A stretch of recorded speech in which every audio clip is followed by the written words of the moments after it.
Over a century ago, to those in cramped tenements in dense East Coast and Midwestern cities, LA sold a dream of single-family homes with a yard and perfect weather, all in commuting distance of a big city, and people flocked to it, making it the fastest-growing American city and metro area in the early 20th century.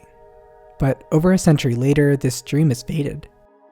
LA now has one of the least affordable housing markets in the country, as well as the most overcrowded, along with the growing homelessness crisis.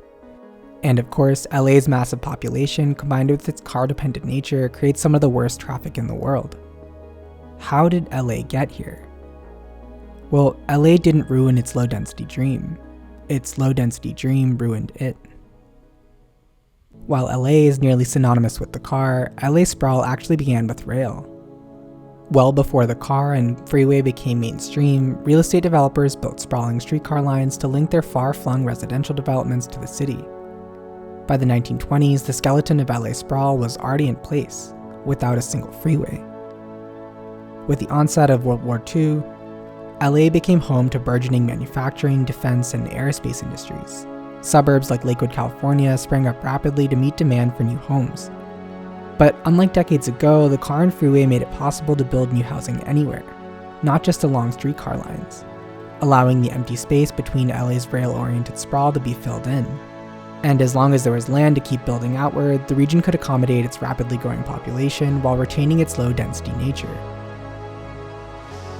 But with the coast on one end and mountains on the other, LA couldn't build out forever, and as available land dwindled, LA leaders faced a crucial decision: build up or not build at all.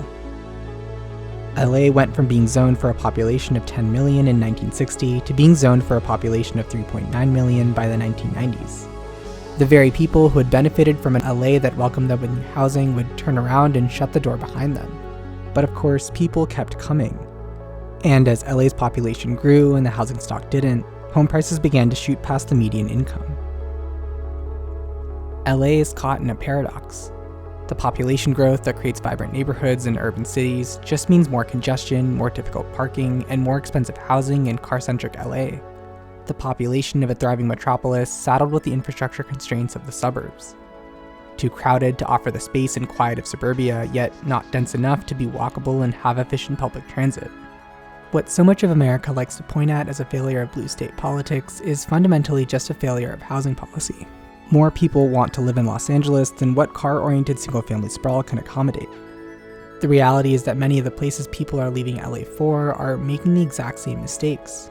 While Dallas has the land to sprawl forever, long commutes will eventually increase demand for closer-in housing. And then too, Dallas will have a choice: densify to satisfy the demand for closer housing, or watch prices soar.